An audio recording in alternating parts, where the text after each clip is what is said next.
যেখানে আমার নবী বলেছেন একটা শরীরের পশম প্রাণও হারাম। অনেক মা বোনরা পার্লারে গিয়ে ব্রু প্লাগ করে। কি প্লাগ? নাউজুবিল্লাহ বলেন।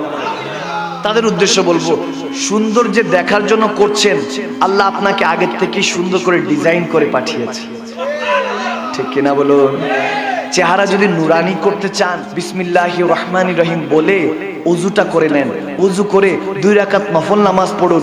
এরপর হাতটা এভাবে কোষ করে দুরূদ শরীফ 3 বার পড়ে ফু দিয়ে চোখের মধ্যে মুখের মধ্যে মালিশ করুন। চেহারাটা নূর বানিয়ে দিবেন আল্লাহ। প্র্যাকটিক্যাল বলছি, চেহারার মধ্যে মেকআপ দরকার নেই, ওটাতে আপনার স্কিনের মধ্যে ক্যান্সারও হতে পারে।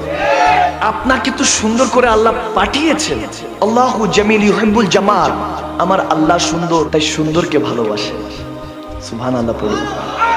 আমার আল্লাহ বলেছেন হাদিসে কুদসিতে, যারা সুবহানাল্লাহ বলে, কোরআন সুন্নাহর কথা, হকের কথা, ভালো কথা শুনে, তাদের নাম, তাদের 14 গোষ্ঠীর নাম জান্নাতের দরজার মধ্যে লিখে দেওয়া হয়।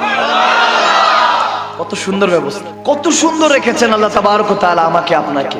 শুকরিয়া করছেন না? লাইন শাকারতুম লাযিদান্নাকুম। শুকরিয়া করবেন না, আমার আল্লাহ কিচ্ছুই দিবে না। শুকরগুজার বান্দা হন। আল্লাহর কাছে বলুন, আল্লাহ তুমি আমাকে যা দিয়েছো তোমার কাছে শুকরিয়া, ঠিক কিনা বলুন?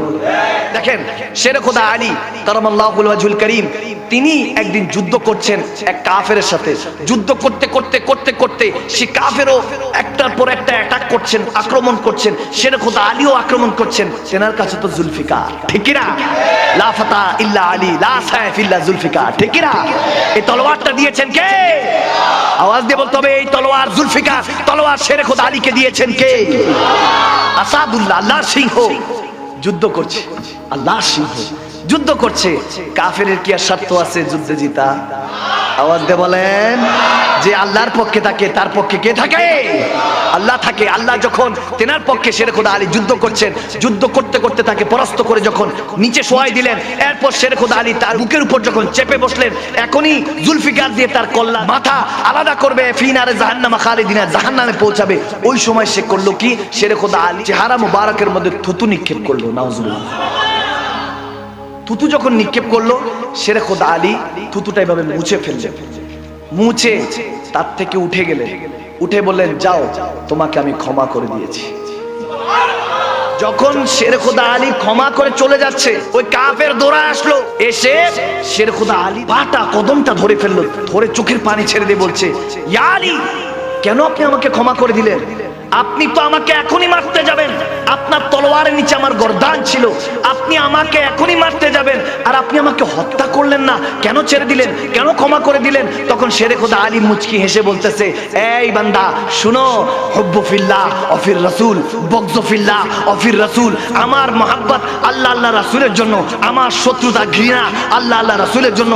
এতক্ষণ তোমাকে হত্যা করছিলাম কারণ তুমি ইসলাম দ্রোহী, আল্লাহ আল্লাহ রাসূলের বিদ্বেষী ছিলে, এই জন্য তোমাকে প্রহার করছিলাম, আঘাত করছিলাম, অ্যাটাক করছিলাম। কিন্তু যখন তুমি আমাকে মুখের মধ্যে থুতু নিক্ষেপ করলা, তখন এই দুশ্মনীটা পার্সোনাল হয়ে গেল। যখন পার্সোনাল হয়ে গেল, আমি তোমাকে হত্যা করলে এটা প্রতিশোধটা হয়ে যেত আমার নিজের জন্য। আমি আলী এটা করতে পারি না। আমার রাসূল শিখিয়েছেন আল্লাহ আল্লাহ রাসূলের জন্য মহব্বতটা রাখো, এবং শত্রুতা বিদ্বেষটাও আল্লাহ আল্লাহ রাসূলের জন্য রাখো। অন্তরটার মধ্যে তোমাকে ওয়াত্তাখিযু মিন মাকামি ইব্রাহিমা মুসাল্লা, তোমার অন্তরটা পবিত্র হয়ে যাবে। এরপর যদি তুমি ইবাদত করো, ইয়া আইয়াতুন নাফসুল মুতমাইন্না ইরজিই ইলা রাব্বিকি রাদিয়াতুম মারদিয়া ফাদখুলি ফি ইবাদি ওয়াদখুলি জান্নাতি। তুমি ইবাদতগার বান্দার মধ্যে শামিল হয়ে যাবা, পরেজগার বান্দার মধ্যে শামিল হয়ে যাবা। তুমি তখন জান্নাতি হিসাবে কবুল আর মঞ্জুর হবা, তোমাকে আল্লাহ জান্নাতি হিসাবে কবুল করবে। এই জন্য তোমাকে ক্ষমা করে দিলাম। ওই ব্যক্তি যখন এই কথা শুনলো, যদি এটাই ইসলাম হয়, সে বলল, তাহলে আমি এখনই ইসলাম ধর্ম কবুল করতে চাই। সেই কদম থেকে উঠে চোখের পানি ছেড়ে দিয়ে বলল, ইয়া আলী, আমাকে কলমা পড়ান। শেরে খোদা আলীর হাতে সে ইন্নাল্লাযীনা ইউবাইউনাকা ইন্নামা ইউবাইনুল্লাহ, রাসূলের কালমা পড়ে, আল্লাহর শাহাদাত পাঠ করে, সেই জায়গার মধ্যে কালমা পড়ে চোখের পানি ছেড়ে মুসলমান হয়ে গেল।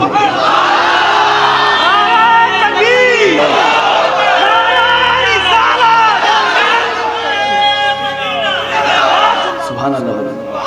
ওয়াতুইজ্জু মান তাশা ওয়া তুযিল্লু মান তাশা বিয়াদিকাল খায়র। আপনার ইজ্জতের মালিক কে?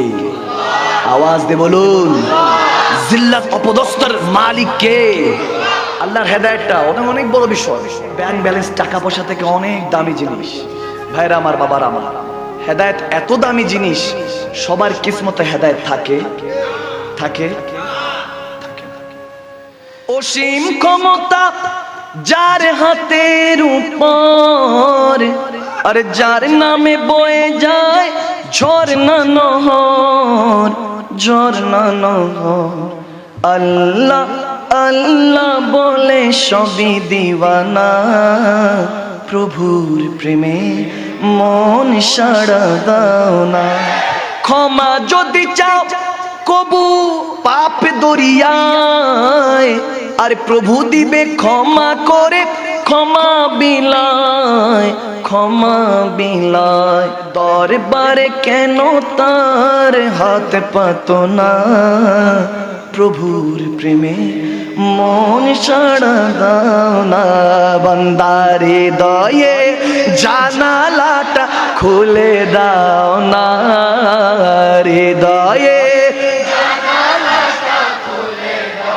না, প্রভুর প্রেমে মন সাড়া দাও না। বান্দা প্রভুর প্রেমে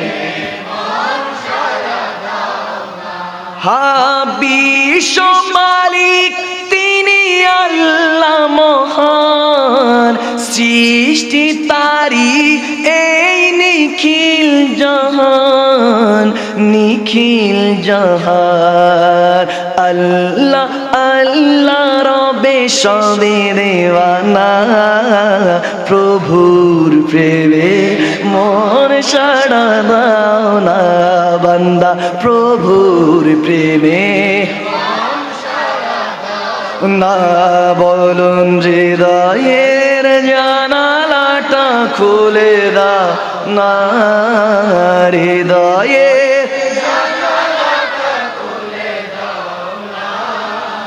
প্রভুর প্রেমে মন সাড়া দাও না।